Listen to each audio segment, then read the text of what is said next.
Va a comenzar el programa que te informa y te mantiene atento a los avances tecnológicos. Arranca VitaVit, de la mano de Matías Banchero. Picardía e ironía no van a faltar. Escuchanos en VitaVit. Escuchanos por KW Radio.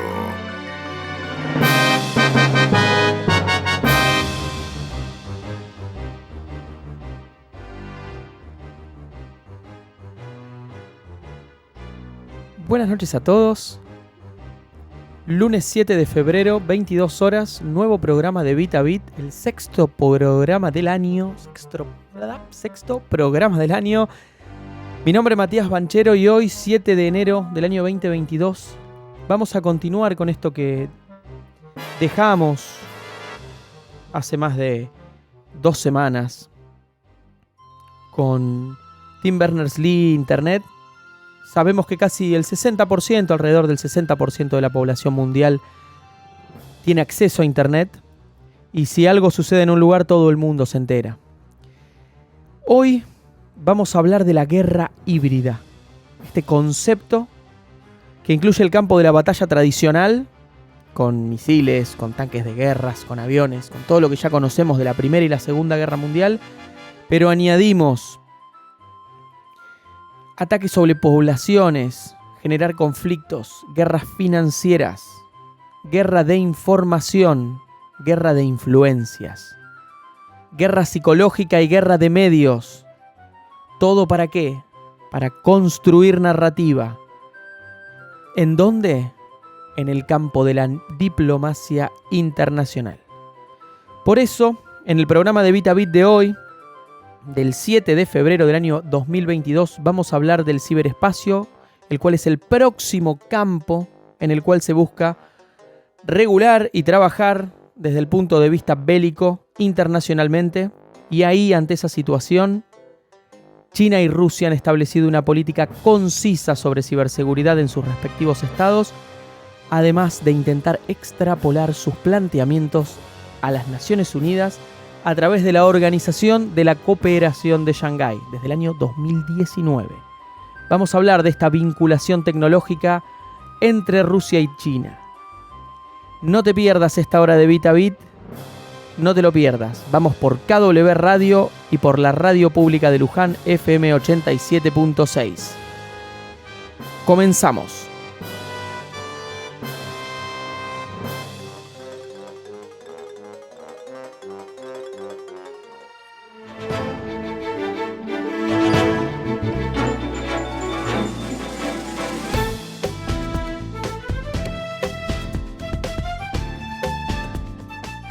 Hoy vamos a hablar entonces de vinculación tecnológica entre Rusia y China.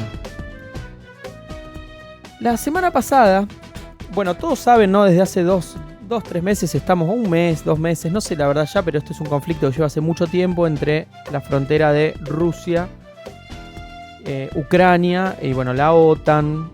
Todo esto que ya es materia corriente, digamos, dentro de lo que es las noticias y los diarios.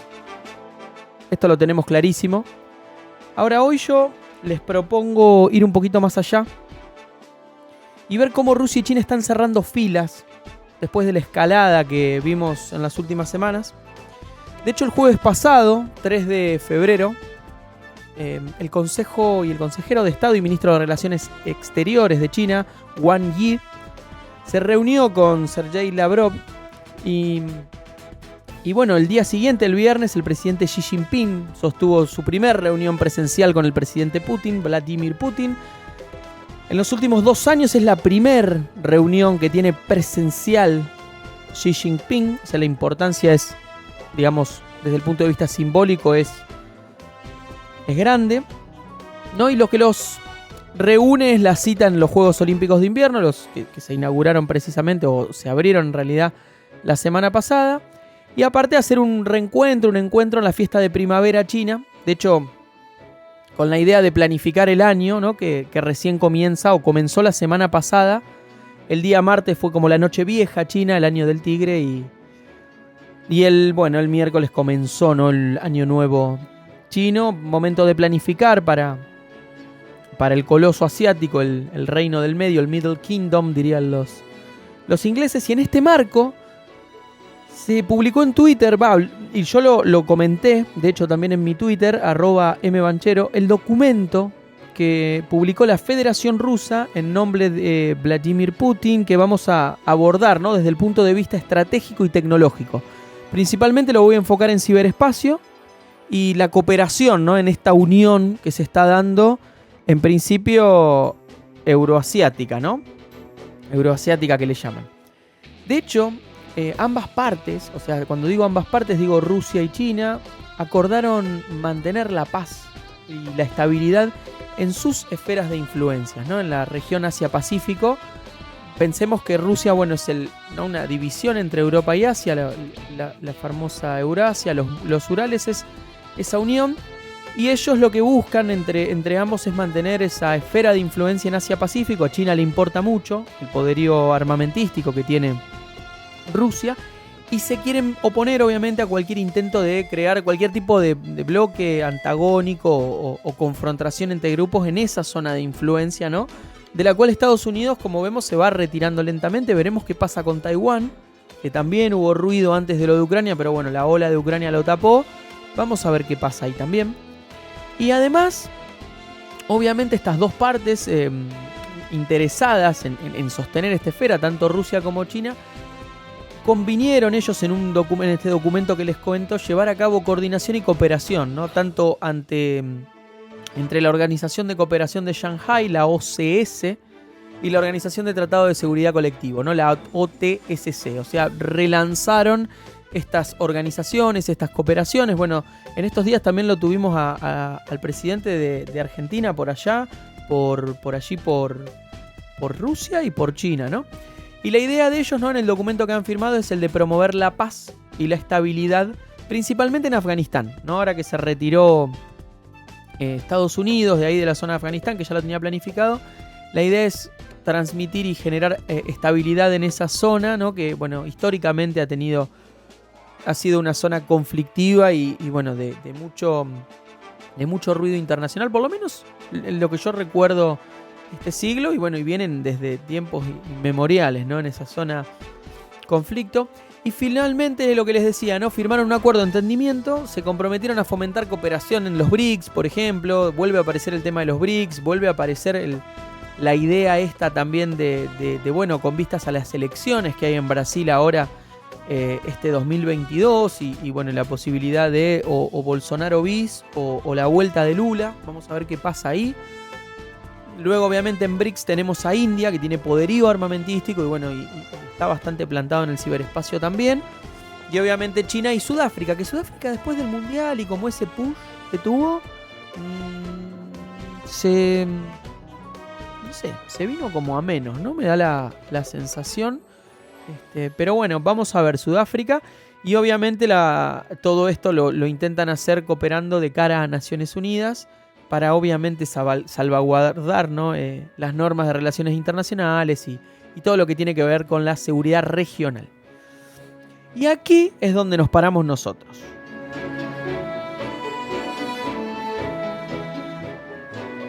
Y empieza esa famosa batalla a lo Mortal Kombat.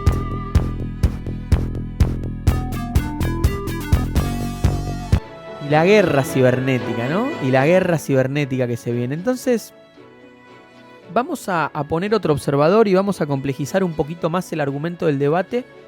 Voy a citar un artículo publicado el sábado de este fin de semana, por ejemplo, por New York Times. ¿Sí? Por el Times, por David Sanger y Helen Cooper.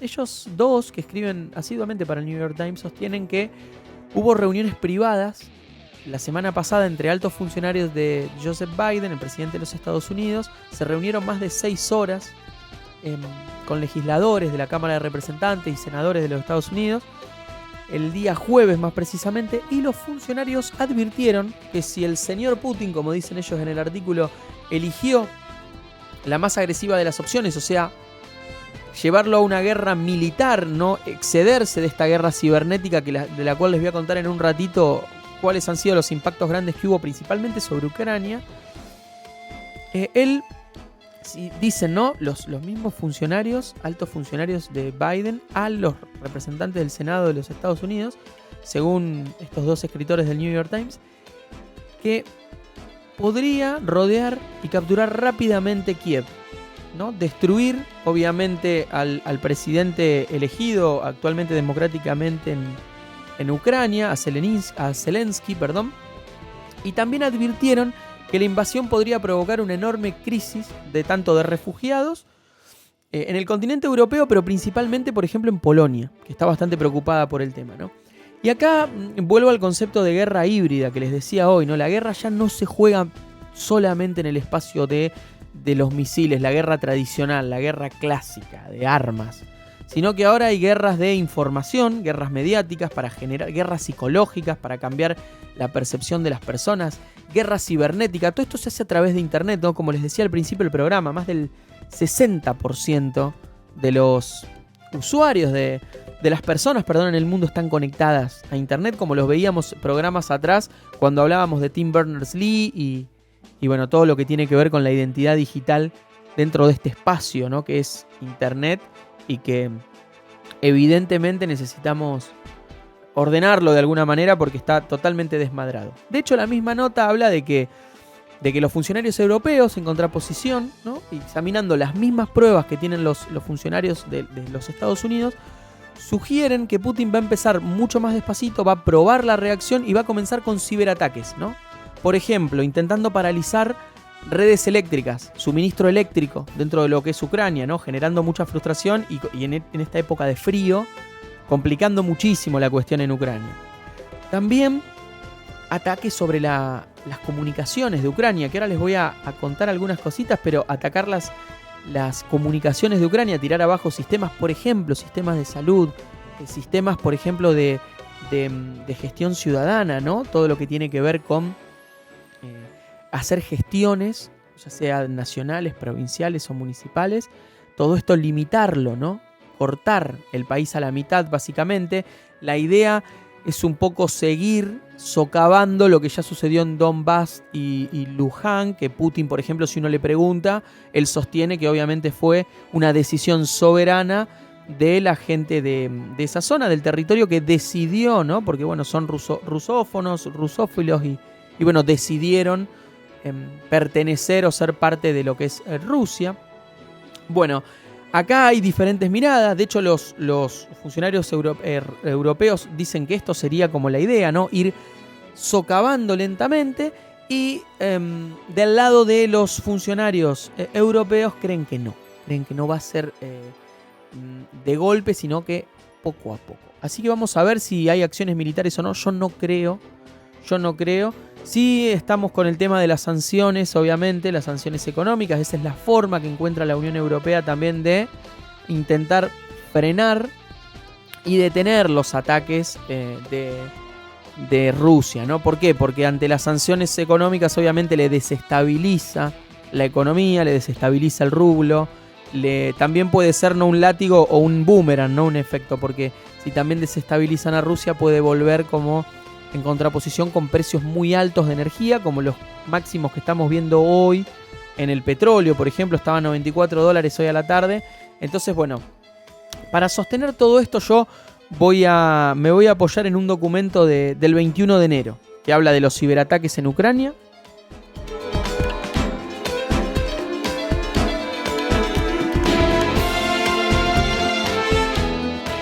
Así que si me dejan, les voy a comentar, siendo las 22:21, que la tesis esta de que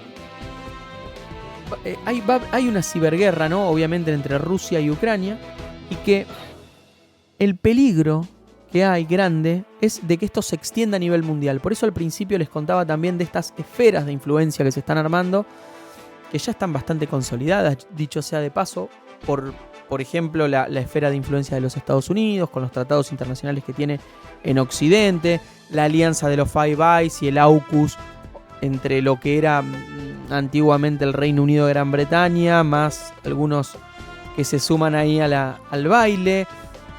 Por supuesto, la Unión Europea, que está ahí como siempre en medio, ¿no? como bien dicen, ¿no? Desde Bismarck para acá, en contra del comunismo se intentó construir, ¿no? El concepto, ¿no? Que se conoce actualmente y bastante desperdigado por todos lados de estado de bienestar, como, ¿no? Una manera, una forma de ir en contra de este comunismo que avanzaba, ¿no? Desde lo que fue la Unión Soviética, ¿no? en ese momento, a principios del siglo XX. Y en esa discusión Europa sigue ahí tironeando. Y luego tenemos la esfera de influencia, por supuesto, de China, que obviamente quiere también, y China y Rusia obviamente, que quiere también extender sus tentáculos. Tenemos Japón, Corea, que veremos qué es lo que van a hacer. Tenemos la situación de Taiwán, Hong Kong, que ahora ya volvió a ser parte, ¿no? El Reino Unido se retira de ahí, vuelve a ser parte de China. También las inversiones, ¿no? Y la inclusión de cualquiera en la ruta de la seda, que hemos hablado el año pasado, la ruta de la seda. Nada tiene que ver, pero con la ruta de la seda, ¿no? El concepto ruta de la seda ya se usa para cualquier cosa. Entonces ya no es más la ruta de China hacia, ¿no? Lo que era Italia, el centro de Europa, sino que ya es cualquier cosa. La ruta de la seda va a Argentina, va a Uruguay, va a Brasil, va a Chile, va a Bolivia, va a Perú, va a Colombia, va a Venezuela. Está Bukele ahí hablando con Erdogan también, que Erdogan, provee obviamente a Ucrania de drones, por ejemplo. Hay una cuestión ahí del Mar Negro que también Turquía juega, obviamente. Pero volvemos.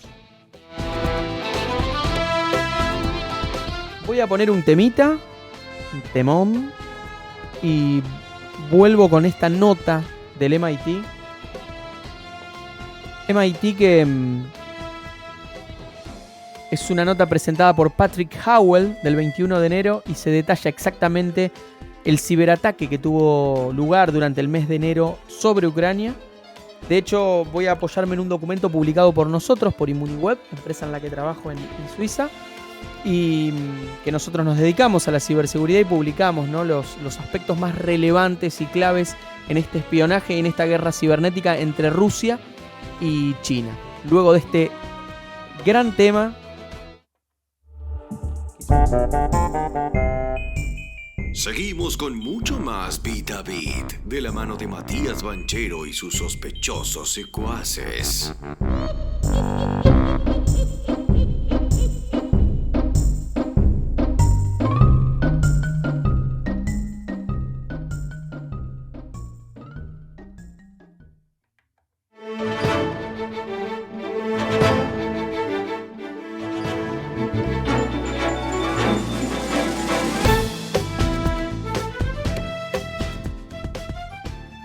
Y aquí estamos de regreso, 22:31 y un resfrío atroz que me ha agarrado. Y volvemos con el aspecto clave para argumentar cómo se desarrolla una ciberguerra, principalmente cómo Ucrania podría, esta guerra que se está dando entre Ucrania y Rusia podría extenderse a nivel mundial y por qué este fortalecimiento entre las relaciones entre Rusia y China a comienzos del famoso y querido Año del Tigre pueden sentar las bases de un nuevo muro cibernético, ¿no? En estas esferas de influencia chino-rusas y obviamente a nivel de Estados Unidos. Ya se está estableciendo, ¿no? A nivel también de Inglaterra, Australia, Nueva Zelanda y Canadá. Entonces, como les decía, vamos a hablar de un documento presentado al MIT por Patrick Howell el 21 de enero, hace menos de dos semanas y media, y él detalla un ciberataque que tuvo lugar en el mes de enero en Ucrania. Menciona de hecho que el Servicio de Seguridad de Rusia arrestó a varios miembros de la banda de ransomware REvil, que el ransomware es el ataque de secuestro de datos, ¿no? Donde te piden dinero, generalmente a cambio de los datos que te robaron, como es un secuestro extorsivo. Y esta banda, REvil, R-E-V-V-I-L, son conocidos por ataques ransomware de alto perfil, ¿no? Y empresas de todo el mundo han atacado y entidades, han tirado abajo infraestructura crítica de organizaciones, por ejemplo, de salud, lo cual, fue muy controvertido, muy, muy, muy, muy discutido porque, obviamente, cuestiones de salud influyen mucho, que corten el suministro energético, por ejemplo, en un hospital, bueno, las operaciones, las personas que están conectadas, bueno, controles, todo. De hecho, también se mencionan en este artículo, y nosotros lo mencionamos también en Inmuniweb, en nuestra empresa, en un comunicado que hicimos hace unos 10 días, que han sido atacados varias agencias, múltiples agencias gubernamentales en Ucrania, han sido deshabilitadas temporalmente. Y bueno, obviamente que este tipo de ataques son a gran escala, ¿no? Buscan coartar y detener tanto como sea posible. De hecho, en el recuento que nosotros analizamos, y el MIT también constata, más de 70 sitios web gubernamentales. Por ejemplo, ¿no? Para tener una idea, Gabinete de Ministros, Ministros de Relaciones Exteriores, el Ministerio de Energía, el de Deporte, bueno, todos los sitios caídos, las comunicaciones caídas. Y claro, estos tipos te bloquean la página, y cuando vos entras es como en las películas, ¿no? Te dejan un mensajito provocativo, como diciendo, bueno, pagame lo que debes o algo así. Y todos estos mensajes, curiosamente, los dejaban en ucraniano, en ruso y en polaco, ¿no? Que los polacos, como decía hoy, aparte de Rusia y Ucrania, tienen mucho temor de que la emigración que se dé en Ucrania evidentemente vaya mucho hacia Polonia, por la cercanía que hay también cultural, ¿no? Y bueno, obviamente por la barrera geográfica que hay, ¿no?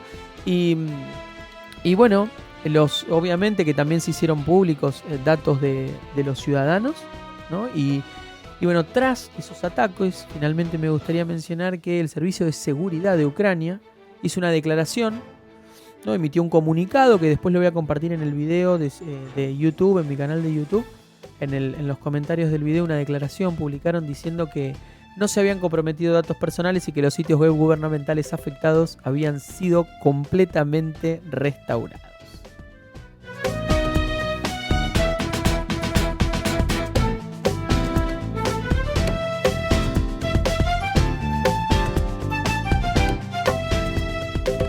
Y en línea con estos hechos, vamos a hablar de cuestiones que poco se hablan.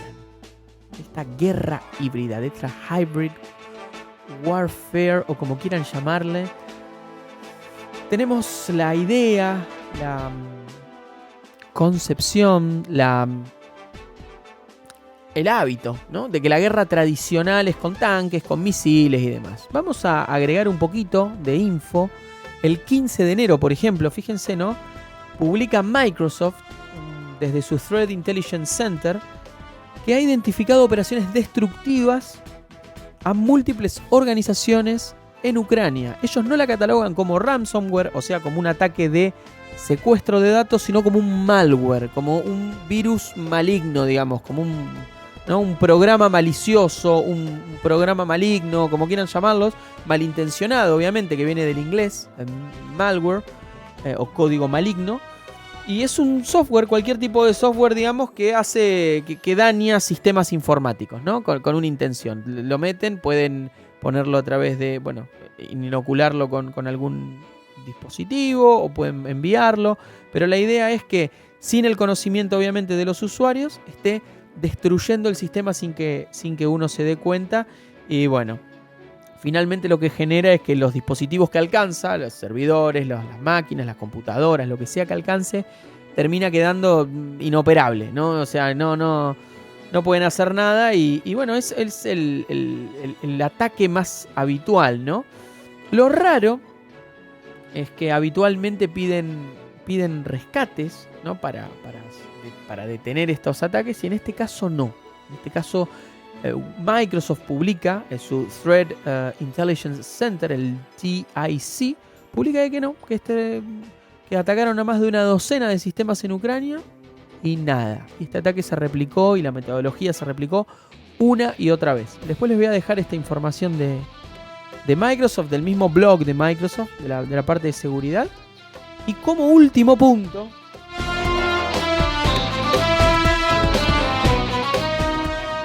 de esta parte me gustaría hablar un poquito de los ataques que viene sufriendo Ucrania desde los últimos 10 años. De hecho, por ejemplo, me acordaba y me puse a buscar un poco en el año 2017, el NotPetya se escribe Not, N-O-T, PTYA del 2017, aparentemente ordenado por Moscú, en este caso, ¿no? Nunca se termina de saber, son organizaciones que son paramilitares, entonces esto se genera una confusión alrededor de esto que nadie sabe bien lo que dice y por qué lo dice y qué es lo que va a pasar y nunca se sabe por dónde van los tiros, ¿no? Pero este NotPetya, lo mismo, fue inicialmente en 2017 enviado a empresas ucranianas, ¿sí? Antes de que avanzara, ¿no? por todo el planeta. Probaron con Ucrania. Se disfrazó también de ransomware, era puramente destructivo y viral, era un malware.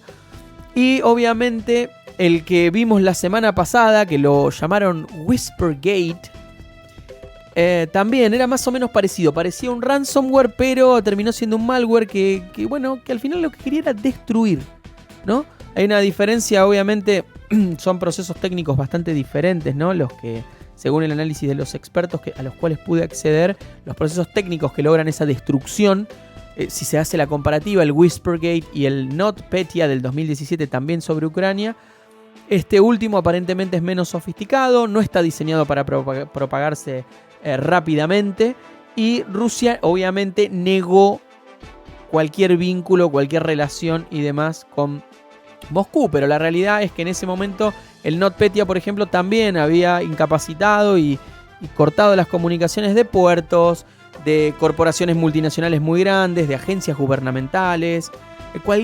Casi cualquier persona que hiciera negocios en Ucrania en ese momento se vio afectada por este envenenamiento, ¿no? que generó el software en todos los servicios y sistemas que ofrece el país. De hecho, estaba revisando y me llamó la atención el número. La Casa Blanca dijo que el ataque causó $10.000 millones en daños y consideró en ese momento el ciberataque como el más destructivo y costoso de la historia.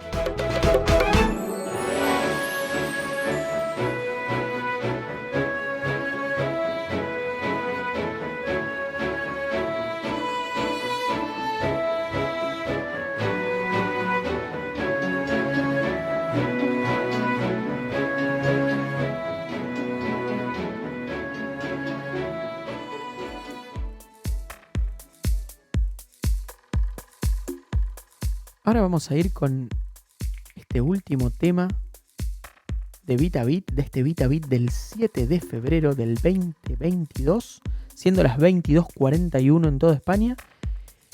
Vamos a la pausa final y habiendo entendido este complejo contexto Rusia-Ucrania y qué es una ciberguerra, por qué impacta tanto en las personas, tanto psicológica como emocionalmente, como en los sistemas de comunicación, como en los negocios, y que ya no están necesarios solo los misiles.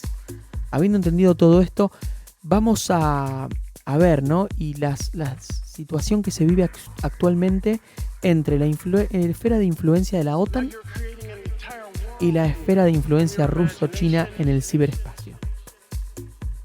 A ver cuáles son esos aspectos relevantes al entendimiento que se consolida entre Rusia y China y cuáles son los puntos más relevantes desde el punto de vista tecnológico en esta vinculación. Ya regresamos.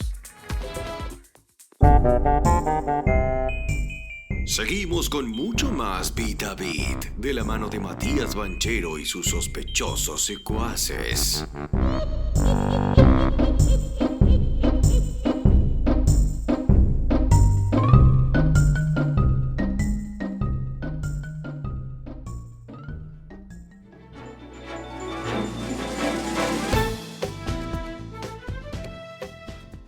Y ya de regreso en este último bloque de VitaBit, voy a hacer un poquito de revisión en función de lo que hablamos, ¿no? ¿Por qué? ¿Por qué es relevante esta vinculación entre Rusia y China, estas esferas de influencia que se están armando? Muchos lo piensan en términos de la antigua Guerra Fría y de soviéticos y de que para mí no tiene absolutamente nada de esto y nada que ver con todo esto. Rusia es otra cosa, China es otra cosa. De hecho, en la semana subía en mi Twitter información sobre la visita que se cumplían 50 años de la visita de Henry Kissinger a China en su momento. Les recomiendo revisar ese documento que lo escribe, acá lo tengo, Ángel Bermúdez, de julio, ¿no? Y se cumplían 50 años en ese momento, de 1971, de julio del 21. Y hablaban de ese viaje secreto, ¿no? De Henry Kissinger a China, de hace medio siglo, que cambió la geopolítica mundial, ¿no? Desde luego. De hecho, leyendo un poquito, estaba viendo noticias recién mientras escuchaba y mezclaba un poquito la música, es que bueno, hay cambios en todos lados, ¿no? Se fue el ministro de Finanzas de Polonia por temas de que no pudo hacer una reforma impositiva, pero bueno, referido a ciberseguridad, Francia acaba de firmar un documento de entendimiento en seguridad, en temas de seguridad nacional con Rusia. Francia, que es la despechada, porque recordemos esto que sucedió entre Australia y Estados Unidos y con los submarinos y demás, que le cancelaron una orden de compra muy grande a Macron. Y ahí empezó el rifirrafe, los problemas entre Francia, que no está cómoda. También está teniendo problemas con UK, la parte de la pesca y los límites, ¿no? Con todo esto del Brexit. Y principalmente, como dicen los geopolíticos, ¿no? Porque Francia al final está viajando en primera y quiere pagar un ticket de segunda clase, ¿no? Si uno quiere estar entre los países que toman las decisiones, que cortan el bacalao, que no son muchos, uno tiene que asumir esas responsabilidades. Y bueno, esa es la discusión un poco que se está dando alrededor de esto, ¿no? Francia también se mete un poquito la cola desde el punto de vista europeo. Y les recomiendo que se lean referido a esto de por qué la importancia de este acuerdo entre China y Rusia para fortalecer, ¿no? Rusia de un lado, que es un país, ¿no? Que es un coloso como de pies de barro. Leía un libro de que me regaló Nico, que ahora no me acuerdo el nombre, exactamente sobre China, pero hace una vinculación entre los diferentes países y mencionaba a Rusia como un coloso de pies de barro. Yo comparto, es un país que tiene mucho poderío desde el punto de vista cultural y desde el punto de vista militar, pero que se queda un poco corto en las cuestiones económicas. Y China lo que viene a prestar es esa parte económica, y Rusia, bueno, la vinculación diplomática, la esfera de influencia obviamente sobre Medio Oriente, más ahora, sobre los países también productores de petróleo y energía en general, y además, obviamente, la transferencia de tecnología, ¿no? En misiles hipersónicos que vienen probando, ya lo está probando Kim Jong-un en Corea del Norte, lo está probando China también, que es tecnología de última generación que maneja Rusia, y bueno, le va a permitir obviamente crecer desde el punto de vista militar, ¿no? Y en este acuerdo de entendimiento que publican en nombre de Vladimir Putin, que dice Russia and China, a Future Oriented Strategic Partnership, una alianza estratégica orientada hacia el futuro, yo destaqué algunas cuestiones, algunos puntitos que me parecieron los más relevantes, ¿no? Y decía, ¿no? Que hacia el 2021, por ejemplo, ¿no? Para citar algunas cuestiones de cómo se van entrelazando, desde el final del 2021, o sea, hace un año atrás, el comercio entre ambos países, entre Rusia y China, se aumentó más de un tercio, más de una tercera parte, ¿no? Más de un 30%, un 33%, ¿no? Llegando a un nivel de 140.000 millones de dólares. ¿Qué más? Cuestiones de SWIFT, de sistema SWIFT. Ustedes saben, Estados Unidos, en su esfera de influencia, que hoy es el mundo, gestiona el sistema SWIFT de pagos, ¿no? En dólares. Todo se paga en dólares. Bueno, lo que están intentando hacer es pagar, ¿no? En sus monedas, ¿no? En yuanes y en rublos, en el caso de Rusia, en el caso de China. Entonces están creando mecanismos para evitar que le impacten demasiado sanciones unilaterales entre ambos. En cuestiones de energía, por ejemplo, han firmado acuerdos de largo alcance, que eso es un error de la Unión Europea, no firmar documentos de larga duración, de 20, 30, 40 años, para que le provean energía. Eso hace que ante fluctuaciones de mercado tenga que salir a pagarlo muy caro la Unión Europea. Bueno, China está firmando acuerdos de larga duración con Rusia para cuestiones de energía. Rusia es muy fuerte en los hidrocarburos. Van a construir unidades nucleares, plantas nucleares en China, 4 nuevas plantas nucleares con participación de Rasatom, que bueno, este año lo lanzaron, empresa rusa. Va a haber partnership a nivel tecnológico en la parte de información y comunicación, o sea, transferencia de tecnología desde el punto de vista de lo que se llama ITC, Information Technology and Communication. Medicina, exploración del espacio, tienen una base, plan de tener estación espacial en conjunto. Bueno, China ha aterrizado en la cara oculta de la Luna también. empezaron a utilizar sistemas de navegación nacionales y búsquedas, ¿no? Desde la estación espacial estas que les menciono en la Luna. Bueno, hay mucho trabajo ahí en el ciberespacio, el 5G obviamente, que China con Huawei muy fuerte en la industria del 5G, y bueno, Estados Unidos ahí se quedó en algunas cuestiones porque tiene, bueno, Nokia, tiene Ericsson.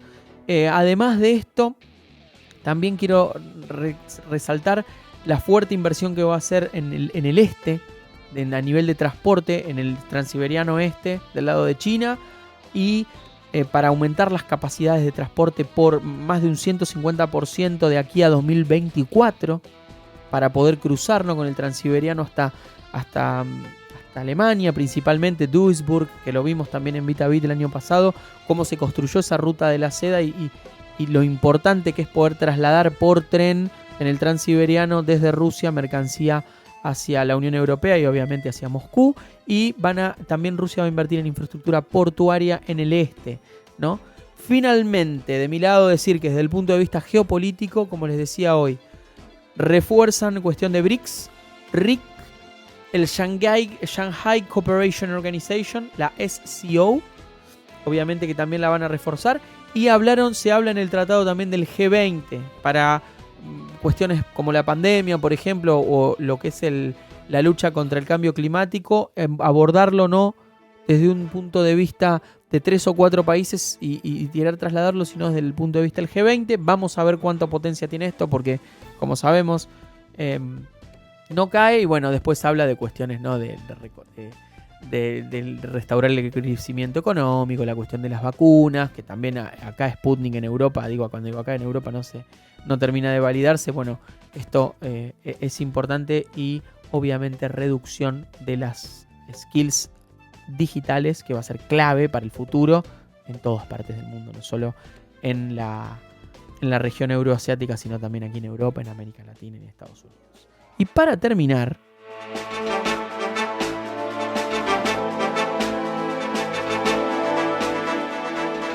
el documento dice algo así como que es muy representativo que esta reunión haya tomado lugar durante el Festival de Primavera, durante el Año Nuevo Lunar Chino, y después de todo, como dicen los chinos, make your whole year's plan in the spring. Haz todos tus planes del año durante la primavera. Así que con el comienzo del año del tigre se ha publicado este documento firmado por Vladimir Putin, el presidente de la Federación Rusa, el cual habla de un acuerdo de colaboración estratégico entre Rusia y China. Esto fue publicado por XH News Agencies el día jueves, y habiéndoles contado qué es la guerra cibernética, qué implicancias tiene no solo esta guerra híbrida de la cual hablamos constantemente en todo, se habla en los medios y en todos lados,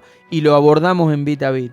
No solo guerra militar, misiles y tanques, sino que tenemos guerra en el ciberespacio, guerra de información, guerra psicológica, infiltraciones, ciberataques sobre organismos gubernamentales, sobre las personas, sobre los sistemas. Hablamos de algunos ciberataques en particulares y mostramos por qué impacta tanto, y recordamos el 2017 con los $10.000 millones del ataque NotPetya, recibido aparentemente desde Rusia hacia Ucrania. Hablamos de la mirada también desde el New York Times y desde los Estados Unidos, del MIT también, sobre estas cuestiones de ciberguerra y lo que tiene que ver con la guerra cibernética y los ciberataques. Creo haber echado luz, creo haber acomodado un poco, o puesto en perspectiva, por lo menos desde mi punto de vista, lo que creo de la ciberguerra. Y a partir de ahora los dejo con la programación de KW Radio, los dejo de castigar con estas cuestiones de guerra híbrida. Hemos llegado al final de este programa de VitaBit, este programa del día lunes 7 de febrero del año 2022. Hemos salido por kwradio.es, hemos salido por la radio pública de Luján, FM 87.9. Pueden encontrarme en @mbanchero en todas las redes. Estoy como @mbanchero, principalmente Twitter. Y que tengan un excelente lunes y una excelentísima semana. Hasta la semana que viene. Esto fue VitaBit. Te informaste, te pusiste a tono con lo nuevo del mundo tecnológico. Ya sos uno más. Entraste a la jungla de VitaBit.